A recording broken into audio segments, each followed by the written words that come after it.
Protest के नाम पे महिलाओं के साथ, पत्रकारों के साथ, महिला पत्रकार के साथ कैसे कैसे बिहेव हुए, कैसे कैसे छेड़खानी हुई, कैसे कैसे बदसलूकी हुई।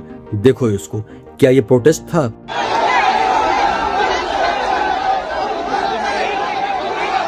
सकते हैं भाई, ये छात्रों के लिए क्या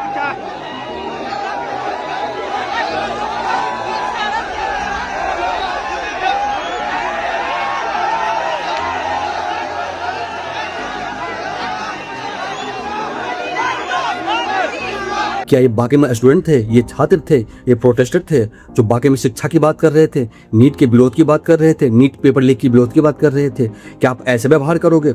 आप इस तरीके से भारत से दुनिया में क्या मैसेज देना चाहते हो कि आप प्रोटेस्ट कर रहे हो किसके लिए और आप ये कर रहे हो? कौन आपको छात्र कहेगा? मैं क्यों ना कहूँ कि आप टेररिस्ट हो, हम क्यों ना कहूँ कि आप अराजक तत्व हो, आप देश में अस्थिरता फैलाना चाहते हो, मैं इसे क्यों ना बोलूँ?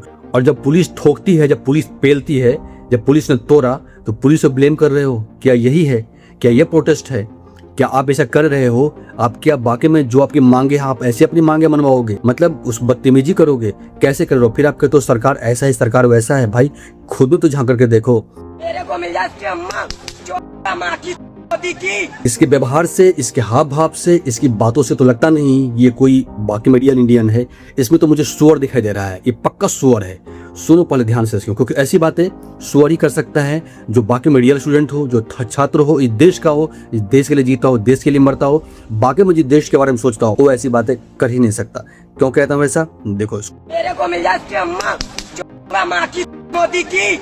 बहुत सही भाई, बहुत सही, बहुत सही, एक नंबर। मैं अकेले तेरे को गोली मार दूं, माँ के मुंह में मुँह दूं, के मिल जा कहीं तेरी माँ का।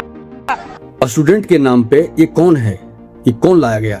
3 बंदों ने मिलकर में पूरे दिल्ली के अंदर, पूरे जंतर मंतर पे तबाही मचा दिया। इस तीन ने ये 3 ये है, और इस 3 का जो एक जर्मन जोकर जो आका बैठा है वहां पर, ये सब ने मिलकर पूरा का पूरा तहस नहस कर दिया। और इस सब का जो मेन है वो हिंदुस्तान में ही बैठा हुआ है दोस्तों, जो सुलगा रहा है हिंदुस्तान को, जो चाहता है कि ऐसा कुछ हो जो बाकी में नेपाल बन जाए, बांग्लादेश बन जाए, चाहता है। प्लानिंग वही है। लेकिन मैं कहूंगा मोदी जी आप फेल हो गए चीजों को हैंडल करने में।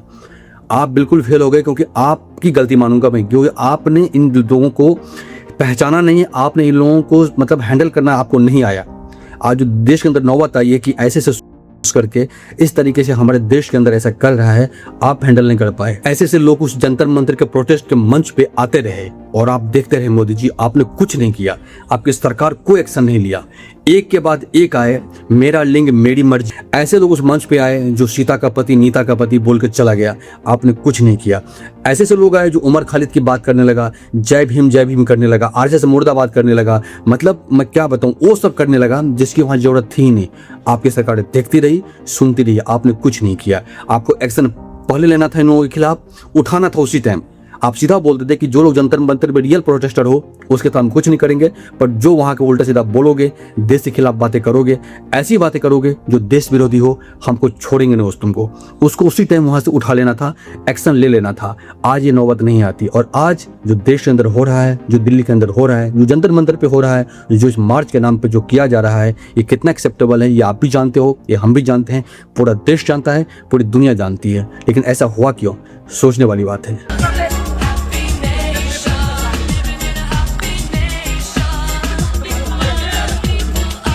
कितने बुरे दिन आ गए हैं और कैसे कैसे लोग हैं।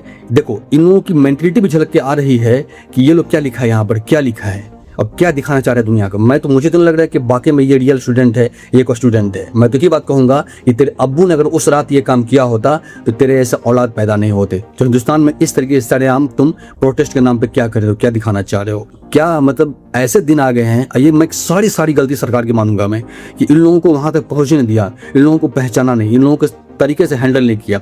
सोर्स एक्शन लिया होता तो आज इन लोगों का मन इतना नहीं भरा होता। कैसे कैसे देश आ रहे हैं, कैसे कैसे चीजों को दिखाया जा रहा है जो बाकी में देश को शर्मसार कर रहा है।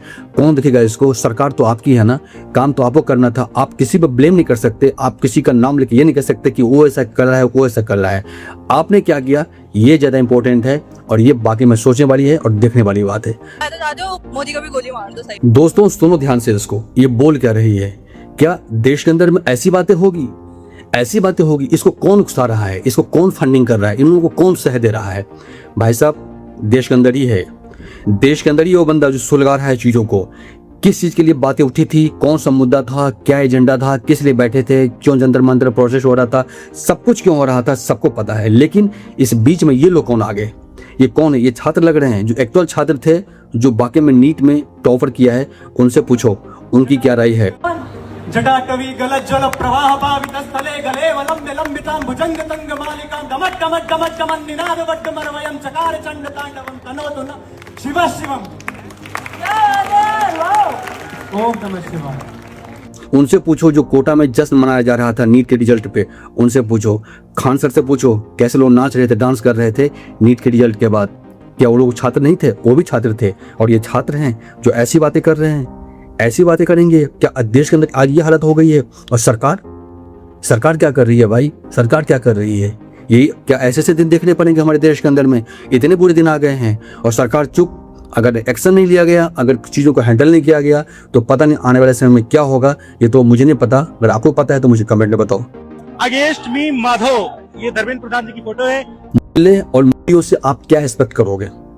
नीट पेपर लीक के विरोध के नाम पे ये प्रोटेस्ट स्टार्ट हुआ था, कहां से कहां पहुंचा, कैसे कैसे दिन देखने पड़ रहे हैं, क्या क्या दिखा रही है। देखो ध्यान से इसको देखो, इसमें इस चीज का क्या मतलब बनता है, इस पे मतलब क्यों बात हो रही है, ये क्या है? जाहिर सी बात है, अगर हम बात ये रहेगी तो यहाँ पर प्रभु राम के बारे में अच्छा कभी बोला नहीं जा सकता। मतलब उस चीज का इस चीज से क्या मतलब है, क्या दिखाना चाह रहे हो, क्या है ये तुम प्रोटेस्ट कर रहे हो। इन लोगों का जो मनसा है, जो उन लोगों की नीयत है, जैसे लोग बात करते हैं, रिजल्ट बाकी में भविष्य का बहुत ही खतरनाक होने वाला है। सो अभी समय है, चीजों को हैंडल करिए। निर्दोष नापी से इसमें पीस रहे हैं, छात्र तो बहुत गिनती के रह गए हैं। सारे उसके अंदर में कौन भरे पड़े हैं ये आप भी जानते हैं, हम भी जानते हैं, पूरा देश जानता है। भाई पंजाब में अगर पेपर लीक होगा तो सबसे पहले मैं, अरविंद जी और मान साहब मिलकर पंजाब के शिक्षा मंत्री को हटाएंगे। एक खबर आई है, पंजाब में पेपर लीक हो गया है। पंजाब में पेपर लीक हो गया है और इस पूरे आंदोलन जो जंतर मंतर पर चल रहा था सीजेपी के नाम पे, अब चल रहा है, अभी था तो नहीं कह सकते, अभी तो चल ही रहा है, बंद तो हुआ नहीं है। इसको हवा देने वाला स्टार्टिंग से कौन है ये आप भी जानते हो, हम भी जानते हैं। लेकिन पंजाब में भी लीक हुआ है और पंजाब में जो पेपर लीक की बात जब किसी से की गई थी, किसी एक बहुत बड़े शख्स से, ये शख्स ये हैं, तो इनका क्या जवाब था ये सुन लो। भाई पंजाब में अगर पेपर लीक होगा तो सबसे पहले मैं, अरविंद जी और मान साहब मिलकर पंजाब के शिक्षा मंत्री को हटाएंगे। आप देखना ये है कि इसमें घुंघरू सेठ क्या बोलेंगे। वो घुंघरू सेठ आज पूरे फॉर्म में है, एकदम ऐसी सी बातें कर रहे हैं, ऐसे से उकसा रहे हैं, ऐसी सी बातें कर रहे हैं कि मोदी जी ये देश आपको पिताजी का नहीं है। अगर कुछ ऐसा आपने किया तो देश के अंदर वो हो जाएगा जो आप सोच भी नहीं सकते हैं। ये ओवरऑल कहना क्या चाह रहे हैं आपको पता है ना? ये क्या बताना चाह रहे हैं? ये वो बताना चाह रहे हैं जिन्होंने बहुत पहले कहा था कि जब बांग्लादेश में नेपाल में तख्ता पलट कर सकते हैं जिन जी, तो हमारे देश के अंदर में क्यों ना हो सकता। अगर नेपाल का और बांग्लादेश का जेंजी सड़कों पे उतर के अपने देश की सरकारों को बदल सकता है, तो हमारे देश का जेंजी पेपर लीक करने वाले मंत्रियों को जेल नहीं भेज सकता। कहा था ना, देख लो उसी रास्ते पर चलना चाह रहे हैं। क्या कहते हो? कमेंट करो।